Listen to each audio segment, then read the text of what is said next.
우리 그리스도인들은 하나님을 바르게 잘 알아야 됩니다.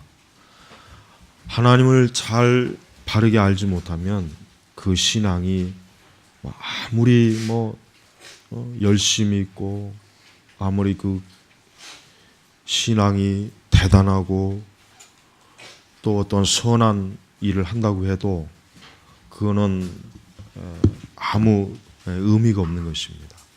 그래서 하나님이 어떠한 분이신가를 잘 알지 못하면 참으로 그 기독교 신앙이라고 하는 것은 일반 잡단 무속의 신앙과 그렇게 별로 차이가 없는 것이에요.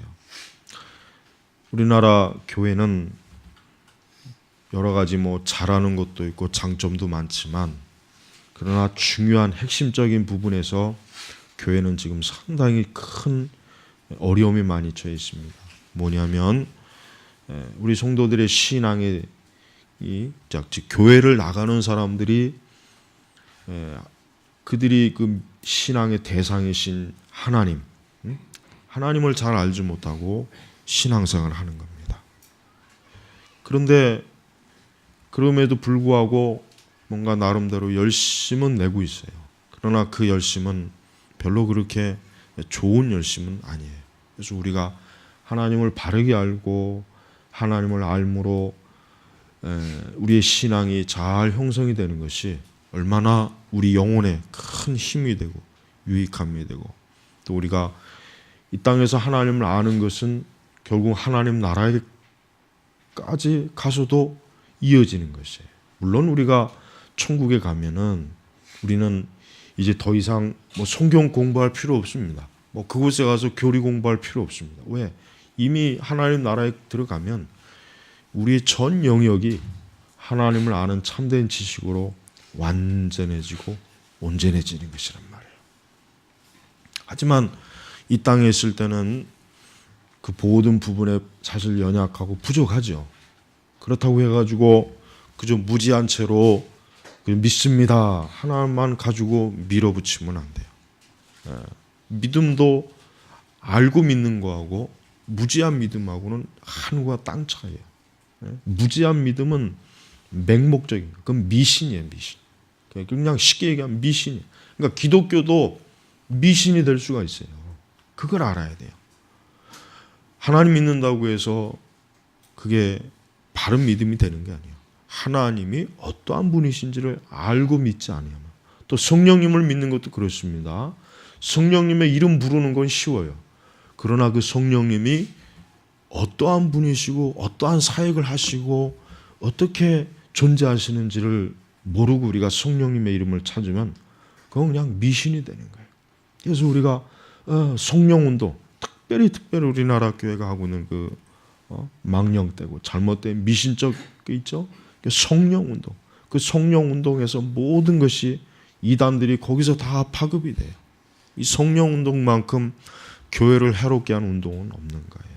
그러니까 그런 짓을 지금도 교회들이 많이 하고 있어요. 그리고 또 그런 일을 하는 목사들이나 교인들이 얼마나 지금 사실은 교회 안에 교회에 많이 분포하고 있지 않습니까? 그건 사실은 미신입니다. 미신이라. 그런 미신을 추종하는 사람들인 그 잘못된 그 미신에 빠져서 그만 거기에서 그냥 바른 신앙을 알지 못하고 그냥 그렇게 하다가 끝나는 사람도 많이 있습니다. 또 무엇보다도 우리는 예수님의 사역이 무엇인지를 알아야 돼요. 예수님의 사역. 예수님의 사역이 뭔지도 모르고 이 성탄절을 보면은 지키는 사람들 많잖아요. 예수님이 어떠한 분인지 몰라요. 예수님이 어떠한 사역을 하셨고 그분이 어떠한 직분을 가지고 계시고 그분이 어떠한 일을 하셨는지를 모르고 그냥 막연히 어때요? 예수님에 대해서 부르고 예수님을 사랑한다고 그러고 예수님에 대한 그 어떤 신앙적 고백을 해요. 근데 그런 것들은 사실은 뭡니까? 어리석은 것들이에요. 그래서 우리는 예수님에 대해서도 바르게 아는 것이 하나님을 바르게 아는 것입니다. 이제 우리 성도 여러분, 여러분이 신앙의 지식을 쌓을 때 여러 가지가 많아요. 여러 가지가 많습니다. 뭐 한두 가지겠습니까? 신앙의 지식을 쌓을 때 교회 역사도 알아야 되고, 또 뭐 배도와 배교도 알아야 되고, 미혹에 대해서도 알아야 되고, 종말에 대해서도 알아야 될 게 너무 많지만, 그 중에 최고로 알아야 될 것은 성부와 성자, 성령, 삼위일체 하나님을 아는 지식이 가장 중요한 것입니다. 이것만큼 중요한 게 없어요. 이것만 잘 아는 사람들은 뭐 사실 신앙생활 하는데 어려움이 없습니다. 근데 이거는 모르면서 다른 건 많이 안다는 것은 그런 게 좋은 것은 아니죠. 좋은 건 아닙니다.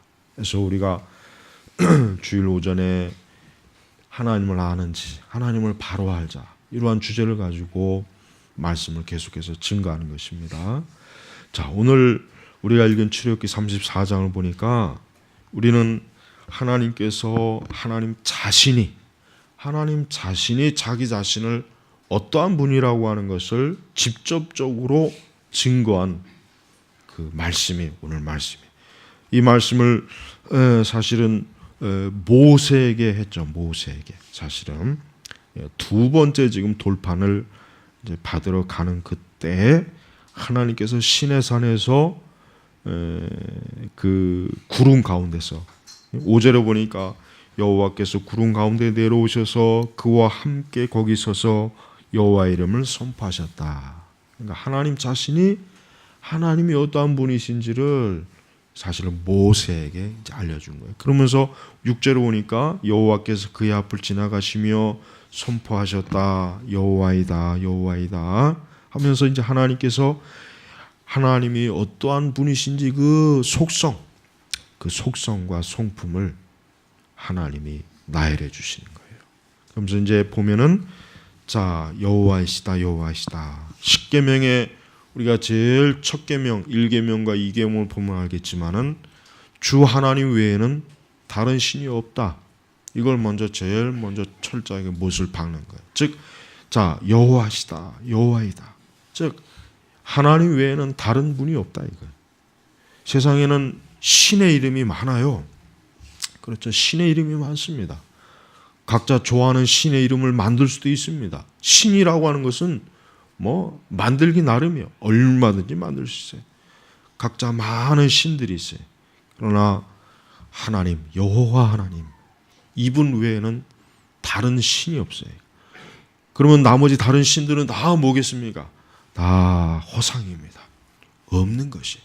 그리고 더 정확하게 얘기하면 마귀가, 사단이 이 세상 사람들을 하나님에게로, 예수 그리스도에게로 향하지 못하게 다 가짜로 꾸며낸 거예요. 거짓으로 꾸며낸 거예요. 그래서 세상의 다른 모든 종교들은 우리 기독교 외에는 다 어떠한 종교입니까? 사실은 마귀의 종교, 사단의 종교예요. 뭐 고등 종교니 하등 종교니 종교학에서는 그렇게 구분해요. 그래서 고등 종교는 뭡니까? 정확한 교리와 체계와 그런 조직이 있는 그런 걸 고등 종교. 그래서 불교나 이슬람교나 기독교나 천주교나 뭐 이런 여러 그걸 다 이제 고등 종교라 그래요. 그러나 그것은 사람이 구별한 거고 하나님 보실 때는 예수 그리스도를 믿지 않는 모든 종교는 다 뭔가 저질이에요, 저질. 다 저질이고 다 쓸데없는 종교들이고 없어질 것들이에요. 그래서 우리 기독교는 이 절대성을 아주 굳건하게 지켜야 돼요. 근데 지금 교회들은 이 믿음의 절대성이 너무 점점 무너지죠. 점점. 그러니까 우리가 믿는 종교에 대한 절대적인 믿음이 자꾸 스스로가 이제는 이렇게 자랑스러워하지 않아요.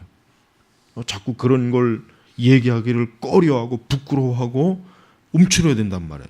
근데 과거에는 안 그랬어요. 과거에는 굉장히 우리 기독교인들이 어딜 가서나 우리 예수님 아니면 다 우상이다, 미신이다. 기독교에는 다른 종교는 종교도 아니다. 그렇게 자신 있게 얘기했는데 지금은 그렇게 얘기하는 교인들이 없어요. 얼마 전에 또 저기 그 불교에서 또 뭐 성탄절 왔다고 또 지들끼리 또 뭐 이렇게 세우고 뭐 그러더라고요. 아기 예수님 탄생을 축하합니다. 지들이 뭔데 아기 예수님을 탄생을 축하하고 난리야 왜? 이상한 거 아니에요? 너희들이 예수 안 믿으면 지옥 가. 쓸데없는 짓 하지 말고 근데 세상은 그걸 굉장히 좋아하게, 굉장히 역시 불교는 절에서 참 마음이 넓고 참 포용력이 있는 종교다. 그러니까 사람들이 박수를 쳐요. 근데 기독교는 예수님만 믿으면 다 지옥 간다. 이러면 세상 사람들 어떻게 합니까? 기독교는 배타적이야. 자기들만 유일한 종교래. 굉장히 비난을 해요. 그러나 그 비난받는 게 싫거나 그 비난받는 게 부담스럽다고 해서 그걸 포기하면 안 된단 말이에요. 근데 지금의 교회들은 그걸 포기해요. 그걸 포기하고 있어요. 왜? 적극적으로 그리스도의 유일성, 하나님 유일성을 선포 안 해요. 그걸 꺼려요. 그걸 싫어해요. 왜? 사회에서 비난받고 그걸 자꾸 그걸 그 부분에 대해서 자꾸 시비를 거니까 그게 싫은 거예요. 그게 두려운 거예요. 하지만 우리는요, 가면 갈수록 더 예수 그리스도 외에는 다른 구원의 길이 없다. 하나님 외에는 여호와이시다. 그분 외에는 신이 없다 이거. 그분 외에는 인간이 믿고 섬기고 예배하고 경배하고 찬송할 뿐이 없다. 아주 확고하게 못을 박아놔야 돼요. 그것 때문에 핍박이 오거나 비난이 와든 불이익을 당하든 욕을 먹든 그런 건 신경 쓸 필요가 없어요. 어차피 세상은 그런 거니까. 어차피 세상은 그래요. 그러니까 우리는 그런 거 신경 쓰지 말고 그런 건 다 하나님께 맡겨버리고 우리는 우리의 믿음의 고백을 분명하고 명확하게 해야 돼요. 믿음의 고백을 희미하게 하는 사람은 신앙생활을 제대로 할 수가 없습니다. 희미하게 하는 사람을 누가 그 믿음을 인정해 주겠어요. 그냥 끝까지 하나님 외에는 다른 분이 없다. 여호와 외에는 신이라고 불릴 수 있는 분이 없다. 나머지 모든 것들은 다 허상이요, 헛개비요, 아무 의미가 없는 우상이라고 하는 것을 분명히 해야 됩니다. 그러면서 하나님이 제일 먼저 궁일이 여기시고, 우리는 하나님이 어떠한 분이십니까? 여러분, 하나님은 하나님 같은 분이 없어요. 하나님 같은 분이 없어요. 사람하고 하나님은 달라요. 사람하고 하나님은 차원이 틀립니다. 우리는 피조물입니다. 그러나 하나님은 하나님 존재가 유일하신 분, 그 자체적으로 스스로 완전하신 분이에요. 근데 그분은 궁휼히 여기고, 무엇을 궁휼히 여긴다고 했습니까? 궁휼히 여긴다고 하는 것은 불쌍히 여긴다, 이 뜻이거든요. 하나님께서는 냉렬한 분이 아니에요. 하나님은 차갑고 냉정하고, 하나님은 아주 사람들을 고통스럽게 하고 괴로움을 주는 그런 잔인한 분이 아니에요. 하나님이 어떠합니까? 궁휼히 여기는 분이에요. 궁휼히. 누구에게 궁휼히 여깁니까? 하나님은 사람들을 궁휼히 여기시는 분이에요. 불쌍히 여기는 분이에요. 왜? 하나님이 지으신 창조 이 피조물들이, 그 중에서도 이 사람이 죄를 짓고 악을 행할 때 하나님은 궁휼히 여기시는 분이에요. 그냥 너는 이제 잘못했구나, 죄졌구나, 너는 무조건 죽어야 돼, 망해야 돼, 너는 멸망해야 돼, 저주받아야 돼, 너는 지옥 가야 돼. 하나님은 사실 이런 분이 아니거든요. 하나님 이런 분이 아닌데, 사실 하나님을 너무 오해하게 만든 분이 많이 있어요. 하나님은 궁휼히 여기시는 거예요. 그러니까 하나님께서는 절대로 잔인한 분이 아니에요. 잔인한. 근데 사람은 궁휼이 없습니다. 인간은 사실 엄밀히 얘기하면 궁휼이 없어요. 인간은 이기적이지. 사람은 이기적이에요. 궁휼이 없어요. 그러나 하나님은 궁휼이 마신. 그러니까 여러분은 하나님께 나아가는 것을 두려워하면 안 돼요. 하나님께 나아갈 때 사람들이 본성은 두려워하는 마음이 있거든요. 그러니까 선뜻 나아가기가 좀 겁이 나요. 왠지 우리가 혹 죄를 졌거나 하나님 말씀에 불순종할 땐 더더욱 그래요. 하지만은 하나님의 궁휼하심을 믿고 나아가셔야 됩니다. 여러분이 항상 우리 하나님은 궁일히 여기시는 분이다. 나를 불쌍히 여기시는 분이다. 그래서 그 마음이, 그 믿음을 갖고 하나님 앞에 나아가기를 기뻐해야지. 아, 하나님은 무서운 분이야. 아, 하나님, 내가 하나님 앞에 나아가면 하나님이 나에게 엄청난 어떤 저주를 내리지 않을까? 그런 생각보다는 하나님 나를 궁일히 여기시는 분이다. 나를 감싸주는 분이다. 탕자의 비유해 보십시오. 탕자의 비유에 뭡니까? 그 아버지가 그 못된 둘째 아들, 그 아버지를 모욕을 주는 거래요. 모욕을. 아버지 죽기 전에 재산을 나눠달라 하는 거는 유대 사회에서 엄청난 모욕이란 말이에요. 모욕. 그러나 그 아들이 돌아올 때 아버지는 그냥 먼저 쫓아나가서 아들을 안아주는 것 없이, 그게 바로 하나님이에요. 인간은 이 하나님에 대한 이 공포와 두려움이 있는데 그건 사실 마귀가 주는 거란 말이에요. 사실 하나님은 궁일히 여기신 하나님. 우리가 하나님을 잘못 알게 되면은 하나님은 무섭고 두려워. 그러니까 옛날에는 너무 그게 좀 지나쳤어요. 근데 지금은 이제 또 반대가 되긴 했죠. 지금은 하나님은 궁율과 불쌍히 여기는 마음이 가득한 그런 분이라. 그러니까 넉넉한 분이란 말이에요. 넉넉한 분. 그러니까 우리가 하나님에게 나아갈 때, 기댈 때 하나님은 분명히 받아주시는 한 분, 용납하시는 하나님이지 우리를 정죄하고 멸망하는 걸 기뻐하는 하나님은 절대로 아니라는 걸 우리가 알아야 돼요. 특별히 우리 그리스도인들은 하나님의 궁휼하심을 많이 찾고 구해야 돼요. 하나님의 궁휼하심 만큼 우리 성도들의 마음을 따뜻하게 하고 마음에 평안을 주고 안심하게 하는 것이 없거든요. 하나님은 궁휼이 맞아. 그러면서 또 뭡니까? 은혜롭고 은혜. 여러분, 은혜가 뭡니까? 은혜라고 하는 것은 받을 자격도 없고 그런 사람에게 주는 하나님의 선물이, 하나님이 거저 주시는 것, 그게 은혜예요. 은혜라고 하는 것은 아무 자격도 없는 사람에게 그냥 일방적으로 사랑을 쏟아붓는 거, 이게 뭡니까? 이게 바로 은혜예요. 자, 하나님의 은혜가 어떻게 나타납니까? 예수님을 통해서 나타나죠. 아직 우리가 죄인이었을 때 하나님께서 우리를 건져주신 거예요. 우리를 구원하신 거예요. 그게 바로 은혜란 말이에요. 그러니까 너가 잘하면 내가 구원하고 너가 못하면 구원 안 할 거야. 이게 아니라 먼저 구원해 놓고서 그 다음 그리스도를 나타내주. 이게 은혜란 말이에요. 하나님의 은혜예요. 그래서 우리는 항상 하나님 앞에 나가서 그리스도 앞에서 하나님에게 어떻게 나갑니까? 은혜를 기대하고 나가는 겁니다. 은혜. 그러니까 여러분, 우리는 하나님의 은혜를 많이 알아야 돼요. 하나님은 정말 그 은혜가 너무나 많아요. 너무 많아요. 우리가 생각하기는 하나님의 은혜가 너무 많아요. 그래서 하나님의 은혜는 이 세상 우주 전체를 다 채운다고 해도 하나님의 은혜를 다 포용할 수는 없습니다. 성경에 보면 이스라엘 백성들이 하나님께 많은 죄를 지었죠. 그것도 반복해서 했잖아요. 반복해서. 한 번도 아니고 두 번도 아니고 계속해서. 그래도 하나님은 어떻게 합니까? 저들을 멸망시키거나 저들을 사망에 빠뜨리는 것이 아니라 건져내시는 거예요. 건져내시는 거예요. 또 용서하시는 거예요. 사랑으로 감싸주시는 거예요.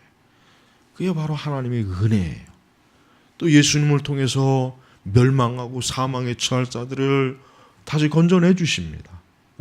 악을 행하고 범죄하고 타락한 인간을 어떻게 합니까? 하나님 건져주셔요. 버리질 않아요. 내버려 두질 않습니다. 멸망하도록 그냥 방치하지 않습니다. 건져내십니다. 구원하십니다. 이게 은혜랍니다. 근데 그 은혜가 모든 은혜, 보편적인 은혜가 아니라 뭡니까? 특별한 사실 은혜예요.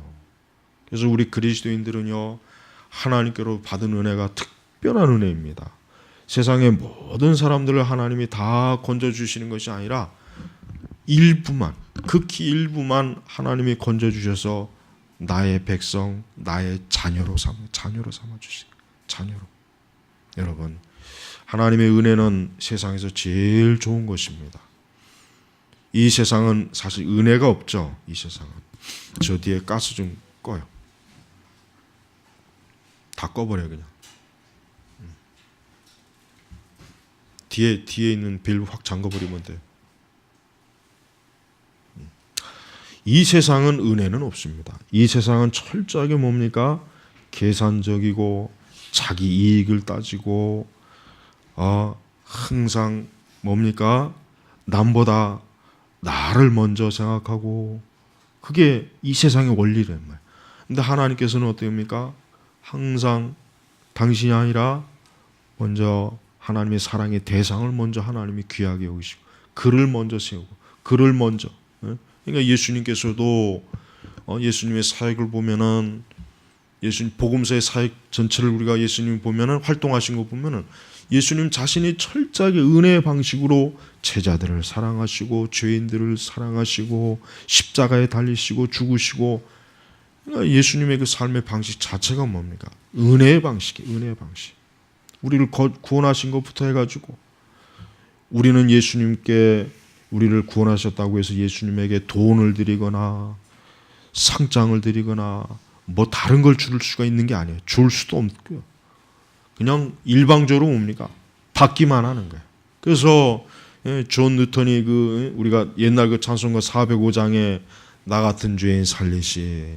그러니까 존 뉴턴의 저 뒤에도 존 뉴턴의 그 전기집 짧은 게 있지만은 그냥 막 아주 뭐 진탕 죄짓고 신성모독을 하고 악을 행하고 정말 당장 벼락 맞아 죽여도 시원찮을 그런 삶을 살았는데 근데 하나님이 자기를 건지신 거예요. 건질 이유가 없어요. 건질 이유가 없어요. 오히려 지옥에 갈 이유만 가득하죠. 지옥에 갈 이유 100가지, 1000가지는 많은 이렇게 되지만 건질 이유는 한 가지도 없단 말이에요. 그러나 하나님께서는 그를 건지셨습니다. 구원으로. 그게 바로 은혜입니다. 우리도 마찬가지입니다. 우리 자신도 사실 구원받을 만한 건 털끝만한 게 없어요. 눈끝만한 게 없어요. 내가 뭐 회개를 첫날 만날 한다고 해서 구원받을 수 있는 게 아닙니다. 내가 선한 일을 많이 한다고 해서 구원받는 게 아닙니다. 내가 착한 사람이 된다고 해서 구원받는 게 아닙니다. 그래도 우리는 여전히 죄인이거든요. 그러나 주님은 그래도 그 은혜로 우리를 건지신 거예요. 그래서 주님이 은혜롭고 이스라엘 백성들도 광야에서 싹 다 그냥 사실 그들이 행한 짓을 보면은 다 멸망했어야 되는데 그러나 멸망시키진 않았어요. 그들을 다 하나님께서 불쌍히 여기셔서 그들을 다 끝까지 안으셔서 가나안으로 데려갔잖아요. 그 후손들. 그러니까 광야에서 이스라엘 백성을 다 전멸시켜 마땅한 죄를 저들이 졌음에도 불구하고 하나님께서는 저들을 멸망시키지 않은 거예요. 여러분, 하나님은 은혜로우신 분입니다. 그러나 이 세상은 은혜가 없어요. 그러니까 우리는 이 세상을 기대면 안 돼요. 누구에게 기대해야 됩니까? 하나님에게 기대해야 돼요. 그래야 삽니다. 여러분이 하나님에게 기대고 의지해야 살지 세상이나 사람을 의지해봐야 그 사람 거기에는 은혜가 없어요. 절대. 거기는 오히려 은혜가 뭡니까? 네. 싫어합니다. 세상은. 또한 뭡니까? 노하기를 더디하고 그렇습니다. 하나님은 노하기를 더디합니다. 저는 가끔 이런 생각을 해요. 하나님이 내가 노하는 것만큼 하나님 노하면은 이 세상은 벌써 수백 번도 더 망했을 것이다. 사람은 수백 번도 더 멸망할 것이다. 근데 하나님은 노하기를 더디하고 성경 보면은 진짜 우리가 생각하기에도 야 하나님이 노하실 만한데도 노하지 않는 경우가 많이 있어요. 하나님은 노하기를 더디하고 그게 사실은 뭡니까? 긍휼과 은혜와 다 연관이 되는 거예요. 그러니까 이 지금 하나님께서 말씀하시는 것은 서로 다 연관이 돼요. 노하기를 더디하고 하나님은 죄인이 마땅히 지은 것만큼 노예해서야 돼. 마땅한데 그러지 않아요. 네. 므낫세가 그렇게 막 수십 년 동안 범죄했는데도 므낫세가 회개하니까 하나님이 그 저주를 거두시더라고요. 니누에가 그렇게 악한 도시였는데 회개하니까 하나님께서 니누의 저주를 퍼붓지 않아요. 그러니까 그것 때문에 요나가 막 그냥 짜증이 나가지고 왜 내가 하나님 그럴 줄 알았습니다. 그냥 저들이 회개하면 용서할 줄 알고 내가 그렇게 안 간다고 했는데 기어코 용서하시는군. 요나가 그것 때문에 기분이 안 좋은 거예요. 그냥 자기 생각에는 저 니누에가 원수거든요, 사실. 이스라엘과 그 이스라엘을 그렇게 괴롭힌, 잔인하게 괴롭힌 민족이니까 망했으면 좀, 우리가 저 일본이 당장 그냥 다 망하길 바라잖아요, 사실은. 우리 마음속으로. 안 그래요? 그런 분이 없나 보네. 나는 그런 생각이 문득문득 가끔 드는데, 저놈의 자식들 하는 거 보십시오. 맨날 하는 게 아주 얄미운 짓만 하잖아요, 얄미워. 그러니까 당장 내일이라도 그냥 다 그냥 바닷속으로 다 빠졌으면 좋겠는데, 저것들 그냥. 요나가 이런 마음을 가지고 있는 거예요. 근데 하나님께서 기어코 또 살리시네. 하나님은 노하기를 더시하신 분이에요. 보세요. 사실 하나님이 노하기를 우리만큼 했다면 우리도 살아날 사람이 사실 없죠. 노하기를 더시하죠. 왜? 사랑 때문에. 사랑. 하나님께서 노아 홍수도 그냥 내린 게 아니에요. 120년 동안 유예 기간을 줬잖아요. 120년 동안 노아에게 부지런히 이제 앞으로 노아 홍수가 있을 것이니까 빨리 회개하고 빨리 회개하라. 무려 120년 동안 하나님께서 어때요? 미뤘단 말이에요. 미룬 거란 말이에요. 그냥 노아에게 당장 홍수가 있을 것이다 해가지고 내일 내린 게 아니라 120년 동안 그 당시 그 세상이 어때요? 회개하도록 시간을 연장해 준 거란 말이에요. 그게 바로 노하기를 더디하시는 거예요. 노하기를. 오늘도 마찬가지입니다. 여러분, 예수님의 재림하시면 언제인지는 몰라요. 그건 알 필요가 없어요, 우리가. 그러나 한 가지 분명한 게 있습니다. 확실히 한 가지 뭡니까? 확실히 하나님께서는 예수님의 재림조차도 노하기를 더디하시는 거예요. 왜? 예수님이 재림하면 끝나거든요. 이제 세상이 끝나는 거예요. 모든 죄인들은 멸망합니다. 오늘 당장 주님이 재림하시면은 지옥에 갈 사람들이 얼마나 많겠습니까? 멸망할 사람이 얼마나 많겠습니까? 수도 없이 많지 않을 거예요. 그러니까 예수님의 재림은 사실 뭡니까? 그 재림의 시기는 하나님의 이 속성에 비춰보면은 노하기를 더디하시기 때문에 예수님의 재림이 어쩌면 계속해서 이렇게 아직도 이루어지지 않는 것일 수가 있어요. 틀림없습니다. 노하기를 더디하시는 거예요. 하나님은 우리에게도 노하기를 더디하세요. 우리가 회개하기를 원하시고 더 하나님을 잘 섬기기를 원하시고 하나님의 말씀에 더 잘 순종하기를 원하시고 우리의 신앙이 온전하기를 하나님이 원하시는 거예요. 그러니까 노하기를 더디하시는 거예요. 노하기를. 우리가 하나님의 노하기를 더디하시는 것을 이용해 먹으면 안 됩니다. 회개할 거 있으면 즉시 회개하고 고칠 거 있으면 즉시 고치고 하나님 기뻐하지 않는 거 있으면 즉시 끊고 그렇게 해야 하나님의 자녀라고 하는 증거가 되는 거예요. 하나님이 노하기를 더디하니까 천년 만년 그냥 나하고 싶은 대로 하는 사람들은 그 사람들은 성도라고 할 수가 없어요. 그 사람은 그리스도인이라고 할 수가 없어요. 노하기를 더디하시는 하나님의 이 사랑을 본다면은 오히려 어때요? 내가 이 하나님의 노하기를 더디하시는 하나님의 이 용서하심과 인내하심을 내가 감사해야지. 그 다음 또 뭡니까? 인내. 인내라는 것도 사실은 거의 비슷한 개념이에요. 하나님은 인자하시고 하나님은 따뜻한 분이에요. 하나님은 따뜻한 분이에요. 하나님. 그러니까 여러분 우리가 하나님께 가까이 가는 거를 좋아해야 돼요. 추운 날에 어디를 가까이 합니까? 따뜻한 곳을 가까이 하잖아요. 맞아요. 우리 참된 성도들은 하나님을 가까이 합니다. 왜? 하나님은 인애가 많으신 분이기 때문에. 하나님이 인애가 많으시거든. 사람도 이렇게 따뜻하고 정이 많은 사람은 가까이 하고 싶지만은 날카롭고 그냥 뭔가 모르게 그냥 그런 사람 가까이 하기 쉽지가 않단 말이에요. 하나님은 인애하신 분이에요. 그러니까 여러분 우리가 하나님을 가까이 할 수 있는 이유가 뭡니까? 하나님은 품어주시는 분이란 말이에요. 안아주시는 분이에요. 하나님, 너는 죄를 졌구나. 너는 불경한 자다. 더러운 자다. 너는 가까이 오지 말아라. 이런 분이 아니에요. 예수님이 누구와 가까이 했습니까?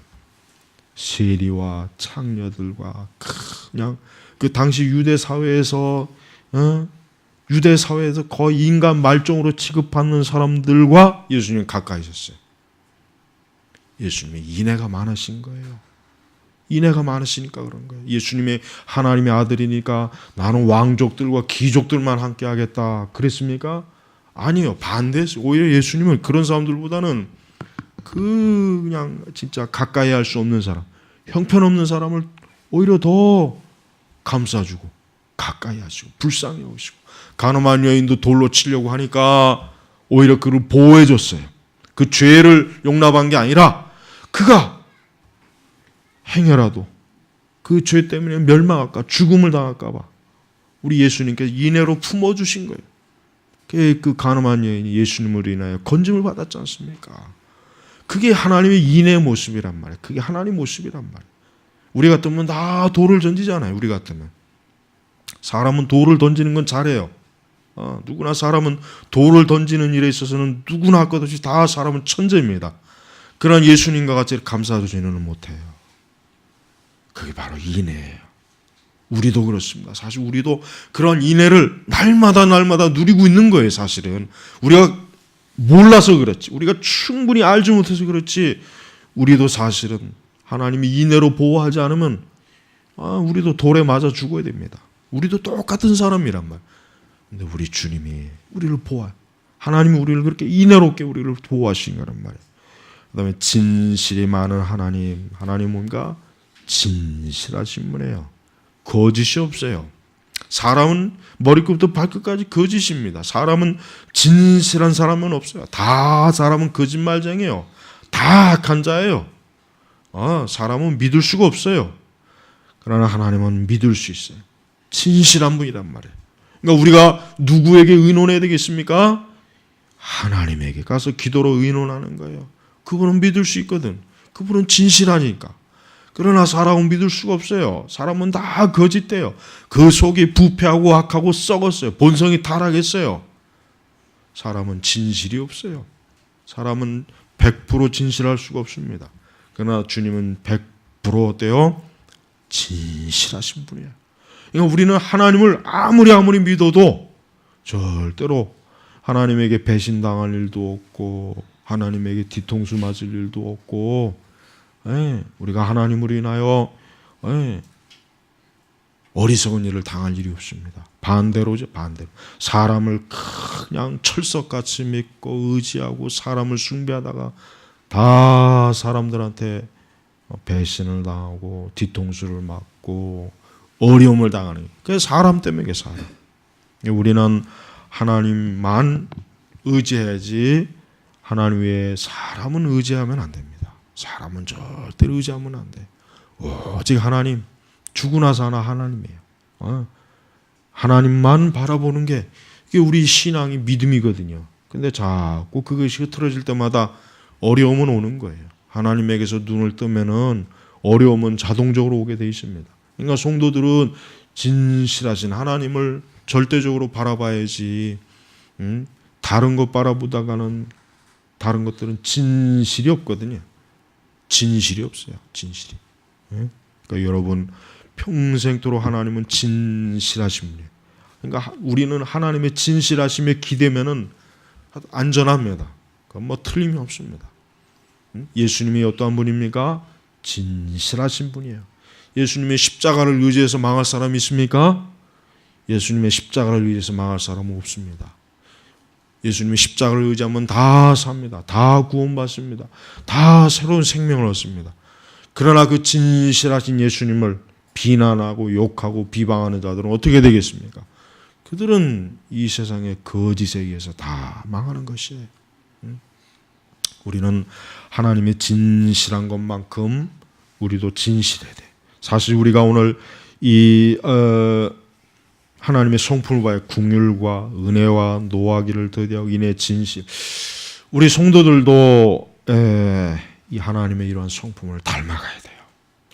닮아가야 돼. 이게 바로 성화입니다. 이게 바로 성화예요. 성화는 다른 게 아니에요. 성화한다고 별 쇼할 필요 없어요. 이상한 짓 할 필요 없습니다. 이 말씀을 보면서 나는 궁율도 없고 은혜롭지도 못하고 노하기는 그냥 1분 1초마다 수시로 노하고 인애도 없고 진실한 거는 아무리 뒤져봐야 나오지도 않고 나는 이런 놈이구나. 난 이렇게 형편없는 놈이구나. 야, 이러니까 내가 예수님을 믿어야 되는구나. 그래야 내가 저주받지 않지. 우리가 이 말씀을 통해서 보면 될 것이에요. 이게 성화예요. 영성훈련 같은 거 할 필요 없습니다. 그런지 백날 해봐야 그 상태만 이상해져요 자꾸.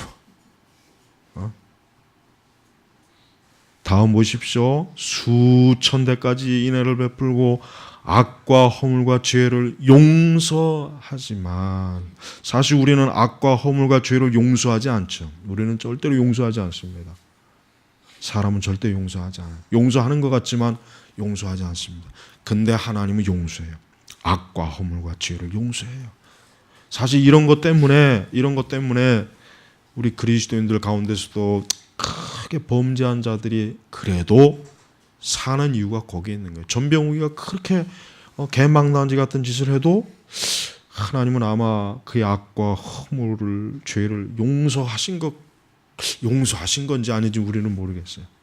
그건 우리가 알 건 없지만 그러나 한 가지 분명한 건 있어요. 우리가 생각하기에는 진짜 저놈은 죽을 놈인데 죽어도 싼 놈인데 근데도 사는 거 보면은 하나님의 그 이와 같은 것이 적용이 되는 거예요. 우리가 그런 거 볼 때마다 참 하나님은 참 도저히 우리가 품을 수 없는 그 엄청난 그 사랑의 넓이와 깊이가 있으신 분이구나. 우리는 그걸 깨달을 수가 있는 거예요. 그걸. 하나님께서는 이렇게 마땅히 악과 허물과 죄로 멸망하고 지옥에 보내야 되고 당장이라도 그냥 아주 벼락을 쳐서 죽여야 될 놈들을 하나님이 용서하시고 사랑하시는 거예요. 그리스도 안에서. 그러니까 예수 그리스도의 십자가의 사랑은 우리가 아무리 그 범위를 그 상상해도 어디까지인지가 모르겠어요. 어디까지. 또 벌받을 자는 결단코 면제하지 않고 아버지의 죄를 자손 3,4대까지 벌하는 하나님이다. 자, 이제 이 말씀을 우리가 잘 봐야 됩니다. 우리는 이 말씀이 뭡니까? 벌받을 자는 결단코 면제하지 않고 성경에서 용서받지 못할 죄는 딱 어떠한 죄입니까? 성령을 모독한 죄예요. 근데 그 성령을 모독한 죄가 뭔지를 알아야 돼요. 그게 뭐냐면 예수님을 거부한 죄입니다. 그걸 알아야 돼요. 그게 정확한 해석입니다. 아주 정확한 주석이에요. 다른 거 생각할 필요 없어요. 성령을 모독한 건 다른 게 아니에요. 예수님을 거부한 게 성령 모독죄예요. 그래서 그 죄는 용서받지 못한다는 거예요. 지금 예수님께서 하나님 여기 말씀이 벌받을 자는 결단코 면제하지 않고 이게 뭡니까? 예수 그리스도를 믿지 않는 자의 죄는 용서받을 수 없어요. 하나님의 사랑은 그 사람들에게까지는 적용이 안 되는 거예요. 그러면서 뭡니까? 아버지의 죄를 자손 3, 4대까지 벌하는 하나님이시다. 자, 이 죄는 뭡니까? 한 사람의 죄는 사실 그 사람에게 끝나는 거거든요. 근데 여기서 보니까 아버지의 죄를 자손 3, 4대까지 벌하는 하나님이다. 이걸 어떻게 해석해야 되겠습니까? 죄의 영향이 미친다는 거예요. 죄의 영향. 그러니까 내 죄로 인하여서 나의 죄의 영향이 영적으로 혈적으로 유전된다는 뜻이 아니라 나의 죄로 인한 그 죄의 영향이 자손들에게까지 미치는 거예요. 죄의 영향. 아버지가 맨날 술 처먹고 도박질하고 범죄하고 악한 짓을 하면은 자식들이 그 뭘 보겠습니까? 좋은 걸 못 보죠. 자녀들도 알게 모르게 거기에 영향을 받는 거예요. 그 죄로 인해 고통을 받는 거예요. 그걸 얘기하는 것입니다. 그러나 내가 회개하고 내가 그리스도 안에 있는 사람은 절대로 죄가 유전되지 않아요. 그러니까 절대로 죄가 자손들에게 유전된다는 생각하지 마세요. 그건 미신이에요.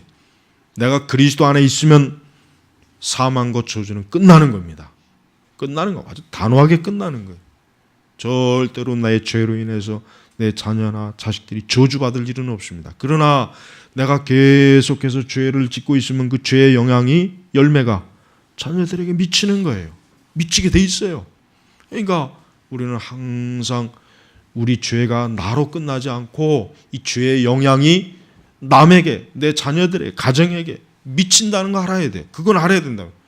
그러니까 항상 우리는 하나님 앞에 죄를 짓지 않도록 힘써야 돼요. 그래서 내 죄로 인해 자식들에게, 자녀들에게 영향이 미치지 않게 하란 말이에요. 영향이. 아버지가 경건하게 주일을 성수하고 예배드리고 기도하는 자녀들이 죄의 영향을 받겠습니까? 받지 않습니다. 반드시 하나님께서는 선한 열매를 맺도록 하나님 하신단 말이에요. 우리가 경건과 거룩을 추구하면은 반드시 그거는 선한 열매를 맺게 돼 있어요. 그러나 악한 것을 추구하게 되면 반드시 악한 열매가 영향을 미치게 돼 있단 말이에요. 그러니까 하나님께서 말씀하신 이것은 뭡니까? 벌받을 자는 결단코 면제하지 않고 아버지의 죄를 자손 3, 4대까지 벌하는, 죄를 끝까지 가지고 있는 사람들, 회개하지 않고 끝까지 죄를 가지고 있는 사람은 하나님이 심판한다는 뜻이에요. 그러나 회개하고 돌아오는 자에게는 하나님의 긍휼과 사랑과 인애와 진실, 이게 회개하는 자에게는, 그리스도 안에 있는 자에게는 넘쳐나는 거예요. 넘쳐나는 거예요. 넘쳐나는 겁니다.